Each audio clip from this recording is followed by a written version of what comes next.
doing, family? Hey, folks.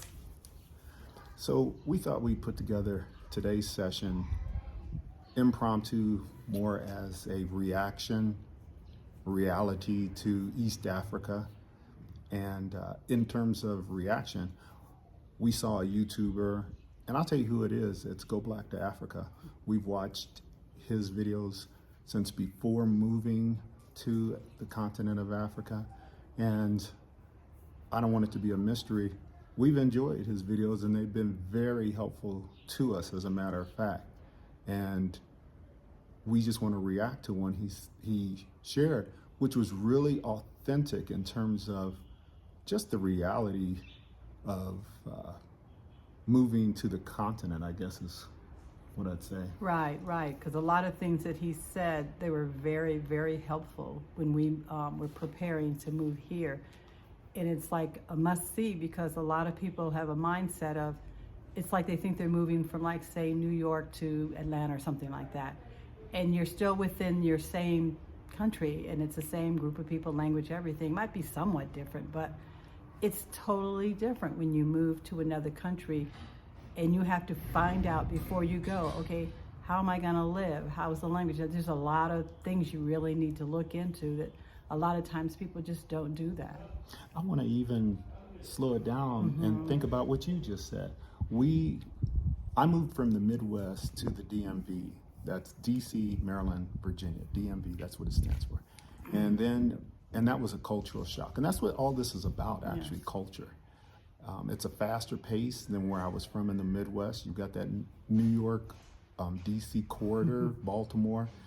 And it's just different. I remember standing on the corner of New York Avenue at the time I was working for IBM, and with a coworker, and some people came by in a car. They were women, and they said something to me, and I was like, "You could have been my wife." And she was like, "That's how it is, Mark, on the East Coast. Is just folks are more aggressive." I was like, "Okay." So you and I and our whole family, we moved, or half our family, Right. we moved from the DMV to Los Angeles. Right. And there is still a lot of change. Yes. And don't think that this stuff doesn't apply if you're trying to swing over here to the continent of Africa, because I had to deal with the cultural changes. I mean, this may sound funny to some of you all, but California used to be part of Mexico. You Right. ever watch the Zorro movies? I mean, I'm not saying you should get your history from Zorro movie, but we really like Antonio Banderas and Catherine Zeta-Jones? yeah, and what they do, we just kind of like that. Probably that Iberian Peninsula thing, but that's another Right. thing if y'all haven't studied our people. Anyway, but California used to be part of Mexico, so there's no, for example, things like queuing up in line when I'm on the metro trying to go to work in downtown Los Angeles. There's no, I mean, you just drive the way you want to drive. Right. You just walk the way you want to walk, and I think I used to come home murmuring to Yes, you all yes. about how The difference, and like you say, you just do not think about those things. So if we're talking about things in the States, Yes. from state to state, that is different. It's like another thing I want to say is that you may live like in the Midwest somewhere and meet somebody from Alabama, and they have an accent that's different than yours. And a lot of times people get jabs and say things, but they don't realize every aspect of different states that you live in, from Maine to Washington State to California to Miami, everyone's going to talk a little different. And so that's the same here coming to Africa.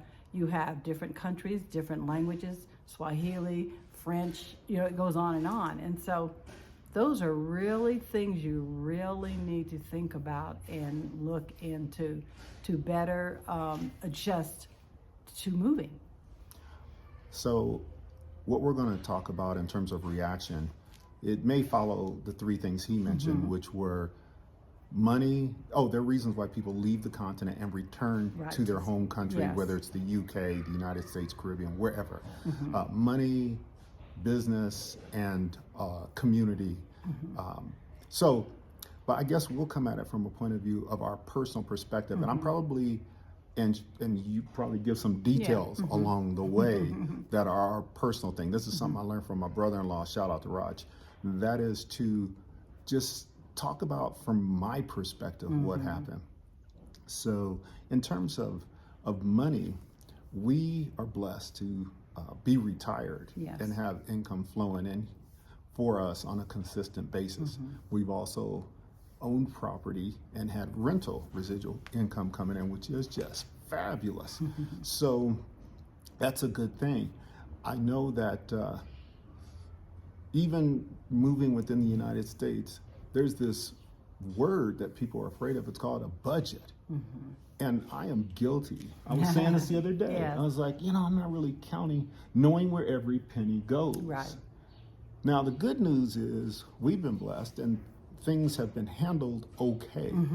But if you can develop this skill before you come to the continent, Yes. it would be very good. I would behoove you to be able to keep track of where every penny is going, is something that comes to my mind. Yes, because the spending you do there, if you're going to come to wherever you're moving to and you spend the same way, it may be a problem for you because things may be higher. You may be in a country that doesn't have a port or something like that. So things that are here, they may be very double, triple in price. If you're looking for some of the items or the name brands of things that you had in the States, it's going to be different wherever you go if they don't have a port, or even if they do, it's just The potential to be more. So Yes. let's get personal. So I like my Amazon Prime and I liked receiving things when we were in the States. And Yes. so I thought I didn't bring my keyboard with me. Not that I'm a great player or anything like that. I just want you to focus on. So here's this item. So I had purchased a nice Yamaha keyboard when we were in the States and I did not bring it with me. So I said, well, I'll either go to the music store or purchase through Amazon. So I went to the music store and this thing was, I think, not twice, but almost triple the cost. So you're talking a regular $300 to $400 item, and they were advertising it quite proudly at like 1,800 USD. And I was like, what? No, I don't think so. So let me get online and go to my trusted Amazon. Now the price on Amazon is pretty good. I was like, I'll just order it. They didn't have the exact model I want, so I got something else. But what hit me was the fact that you have to have an agent for something coming into the country because they think that you might be selling it. So you have to prove that it's for personal usage. There's costs like VAT costs, taxes, and so forth. So the item almost ended up doubling in cost. And that's important to know because I may not have considered that in terms of budgeting and keeping track of my pennies. So I want to be personal here so you get an idea. Right. You come with your eyes open. Right. I want to say another thing on the same thing that he said. Mine's on another thing that's personal to me too, is that I like eating healthy. And I wanted some protein powder that I ordinarily get when I'm in the States. And so when I ordered it, I know the price, but then because it's coming where we are and we don't have a port, it was going to be an extra like $30 or something like that. And it took a while getting here. It didn't come to the house, it went to the post office. So it had all these different stops before I actually got it. But those are the things that sometimes happen. You might pay whatever the item is, but then there's going to might be something added onto it, and you're like you said, paying double for it. So these are different. Every situation's different, but we're just telling you what happened with us. We were in the grocery store, very nice grocery store. So nice. I actually took pictures in there. I probably wasn't supposed to do that, but anyway. I said, I think I want to get some ice cream. I'm going to try it. And this was about, 2 quarts? Yeah. And, the measuring system. In the United States, we're using the inches and yards, the U.S. metric system, and they're not. When you get out of the United States, I don't care where, they are not. Yes. All right. And so that's another thing you have to have in your mind is the kilos and the metric system needs to be a part of it. Kilograms, all those things. Yeah. So but I'm speaking to you in English. So I had the 2 quarts of ice cream. And I want you to take a guess as to how much that costs. Now, of course, I'm going to tell you, but some of you like this pause that I'm giving you. You can hear our neighbors and the kids playing, whatever. All right, now here's the answer. It was $14 for that container of ice cream. Right. And it was good. Don't get me wrong. Strawberries, there were real strawberries floating around in this thing. But the deal is that this is just me trying to get personal and tell you what our experience has been in terms of items and the cost of things. And when Marlene's talking about a port, wow, it's just unbelievable because the need to ship something from a city with a port may require trucking. It's going to cross country lines. And the other thing to consider is if you were in charge, let's say you were a king of a country, or you would want your people and your products to be purchased prior to those that were outside of your country. Right. So you have to think of these kinds of things, okay?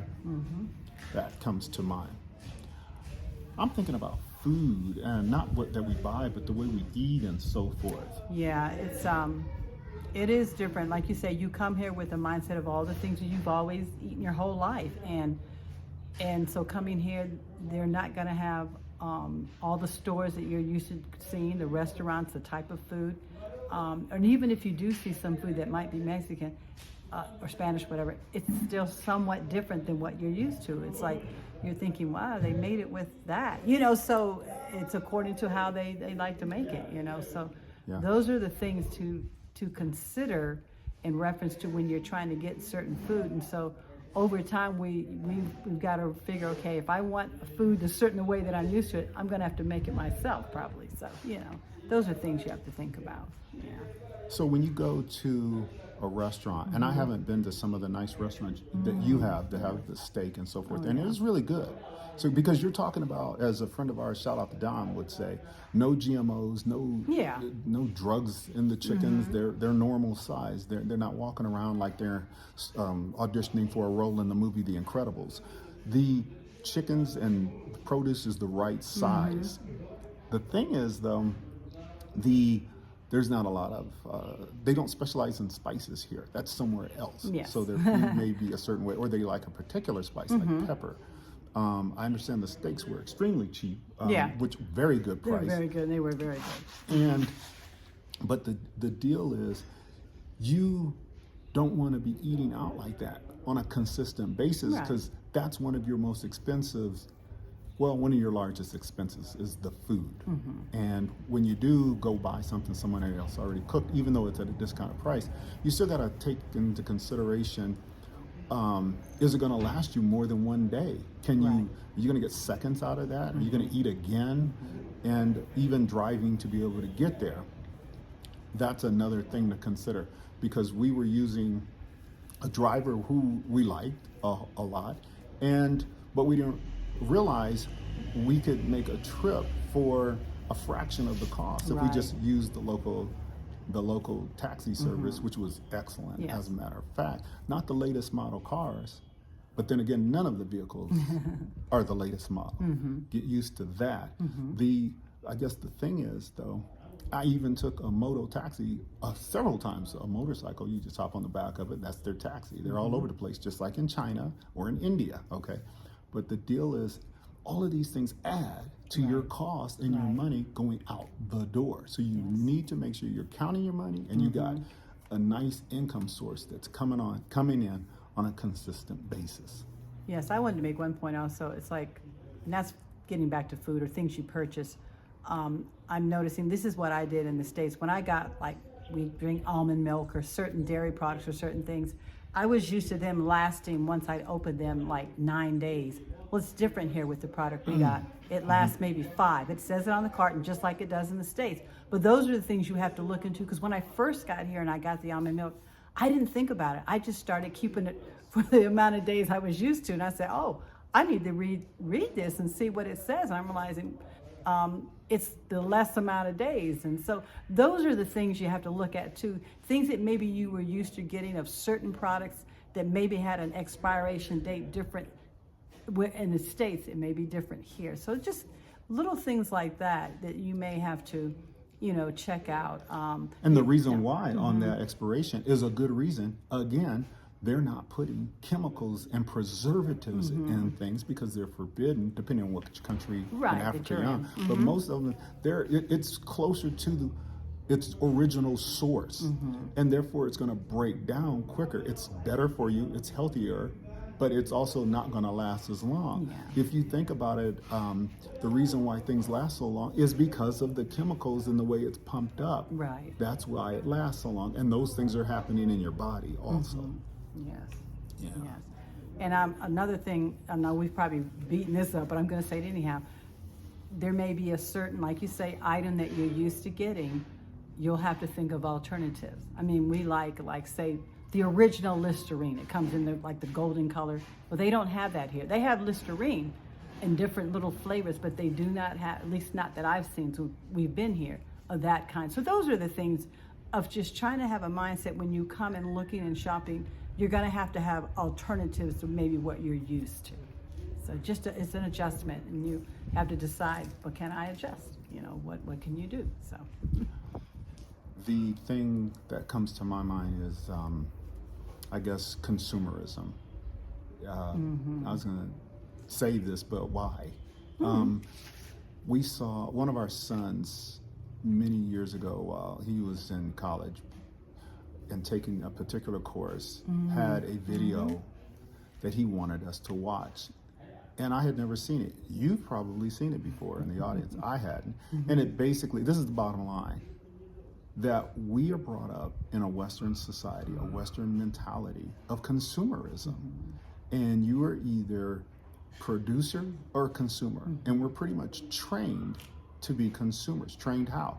Through all the commercials, through the fact that going back to school, you buy new tennis shoes, I used to love getting my new clothes to go back to school. Right. Why? What was wrong with what you wore last year?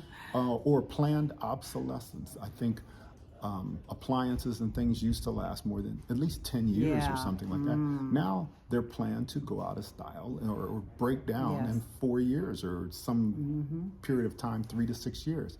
Planned obsolescence, so that you go and buy something else. Yes. So in terms of knowing yourself and really getting your mindset together first, get your mindset together first.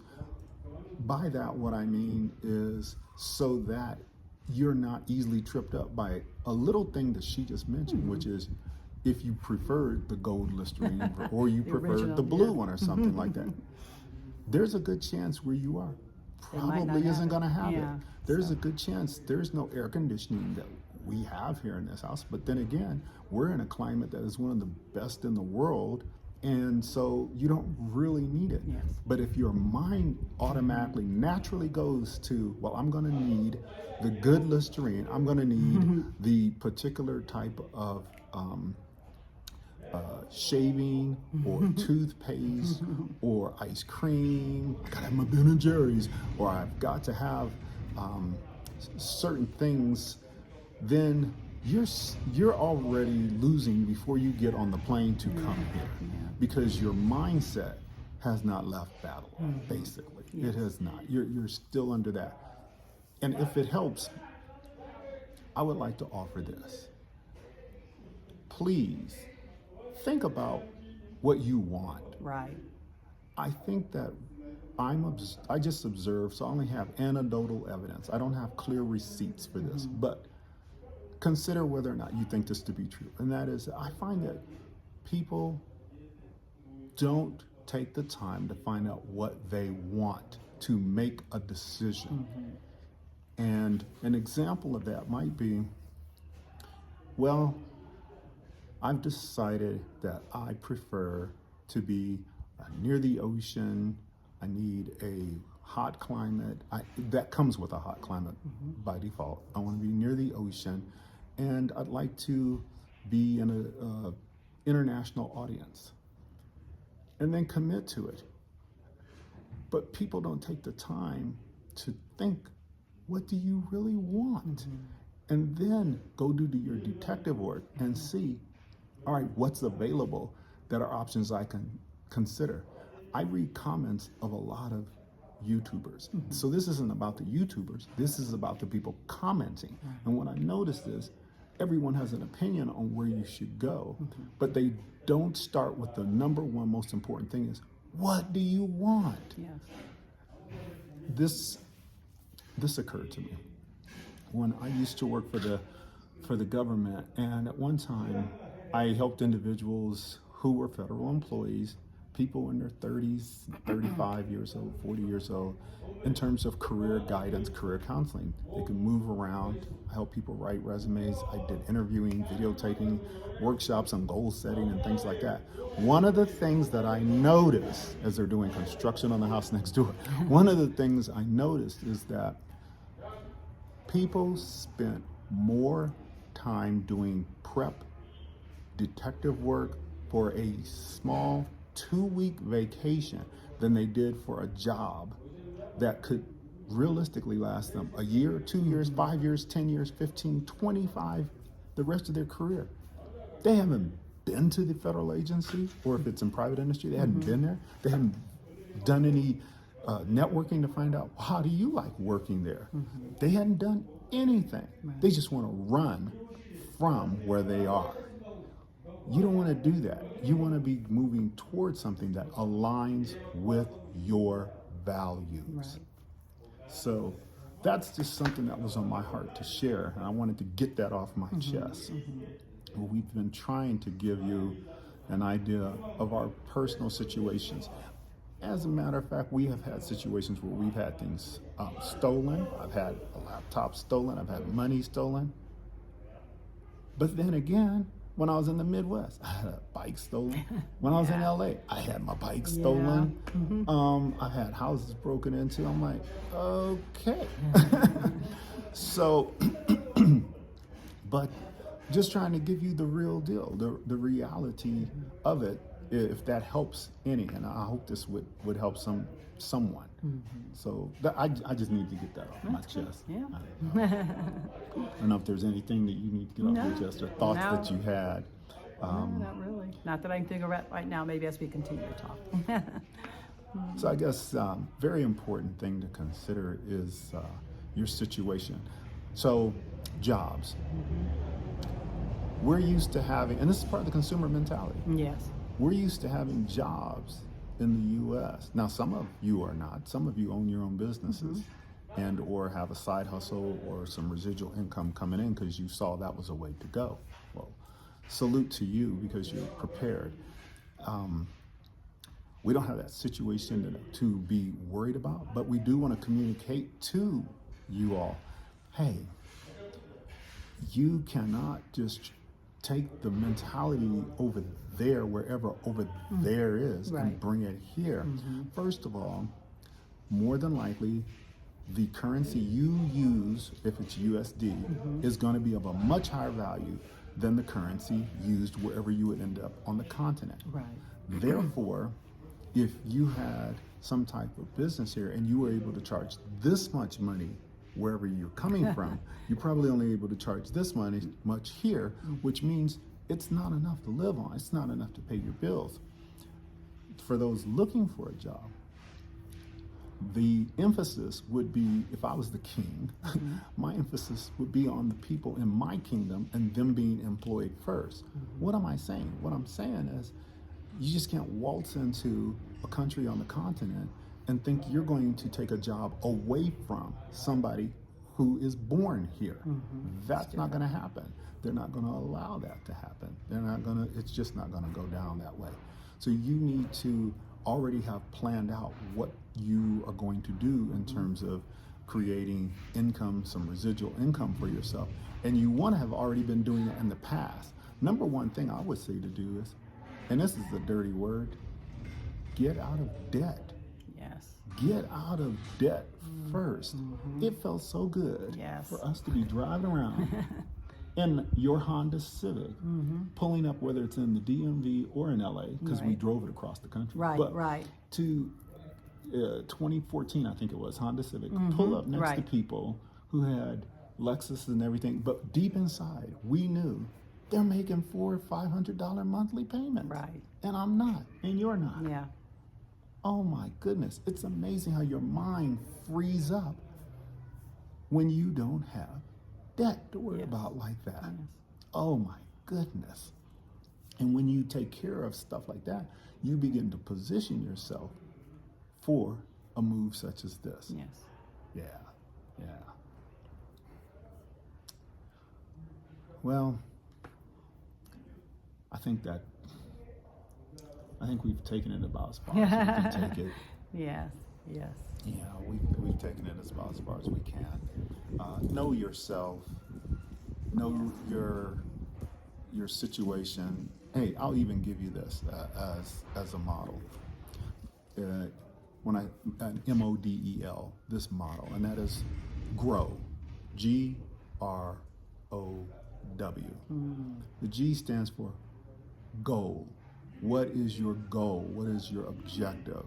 And that kind of goes back to what I said. What do you value? In anything you're ever doing in life, find out what's important to you first, and let that be the determining factor in what you're going to get, where you're going to be. The R stands for reality. What is your current reality?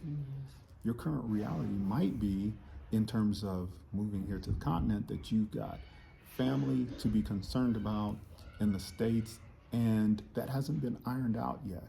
Or you need to consider community, because that's a huge reason why people who even have jobs for corporations that are international don't stay, because they just need to hear their own language in their ear, and they need to be around people they can relate to quickly and easily, because it can get a little exhausting. But whatever your reality is, what is your current reality? The O stands for options. So what options do you have? And sometimes you need to literally, as I've said before, get up out of this chair and I go sit in your chair and we swap, and I can see the camera different. I can see things differently. You need to see things with a different perspective and enhance your perspective. That's what we try to do here, is to try to cause you to think of things in a different way. Let me be personal. So we had our house in the DMV, and we had held on to it, and we were enjoying that income. Right. Very nice. And then you were like, I'm tired of these tenants. I'm tired of this and that. And I was like wondering, how are we going to be able to do some things that require money? It's like, duh, you got this house, sell the house. Oh no. What a concept. Yeah, what a concept. It's like when you begin to consider an option that is totally out of left field, totally crazy, you're trying to go somewhere, either in a new job, or you're trying to move to the continent, or you're trying to date someone. I don't know what it is, but whatever it is you're doing, you're going somewhere you've never been, somewhere you've never been before. And that's going to require you to do something you've never done before. Just something to think about. So that was the O, options. And then the W stands for what's next? Meaning, what move, what action can you take in the next 7 days toward that thing? For some of our friends, it meant they went and said, just buy your luggage. We did that. Yes. The son started packing stuff up. I'm like, oh, this thing is real. Okay. Because if you wait to the last minute, it's overwhelming. Even though we mapped it out, it got a little overwhelming, because all the things that you're hoping you don't forget to do when you're leaving from one country to go to another. And so it's like the planning and mapping things out. Those are very important. You never have as much time for anything that you thought you did. So we're in context, we're talking about moving to the continent of Africa, but I'm giving you a principle that can be applied to if you're going for a job, if you're going to date someone, if you're just going to think about buying a boat. Anyway, the point is, you never have as much what? As much time, as much resources as you thought you did, because things will accelerate on you. And that could be very good news. So the motto was GROW, GROW, and I hope you found that helpful. Having said that, if you could hear us through the neighbors and the kids and so forth, we really just were sitting out enjoying this day and resting on the seventh day, and thought, no, let's just speak to people. Let's just give them our heart and insert more of ourselves in as much as we could. So hope we didn't scare anyone away, because we still love it here. Oh my goodness. Glad we're here. Yes, the same thoughts for our sons. We've got one son that we're looking for him to come and visit, just bring him over and just cross our legs and laugh and hug on each other. Really looking forward to that. So it is a good thing, and we just want you to come in with your eyes open. Yes. Well, that's about it. Folks on YouTube usually say, please like, share, and subscribe. So do those things, Yes. okay? Hey, everyone. We thought we would come back and try to summarize some of the things that we were saying, because we were really doing just a brain dump and unloading our hearts actually to you. And so maybe we'll try to organize that just a little bit. So there were 3 items. And the number 1 item was money and spending. By money and spending, what we were talking about is, yes, things are very low cost on the continent of Africa.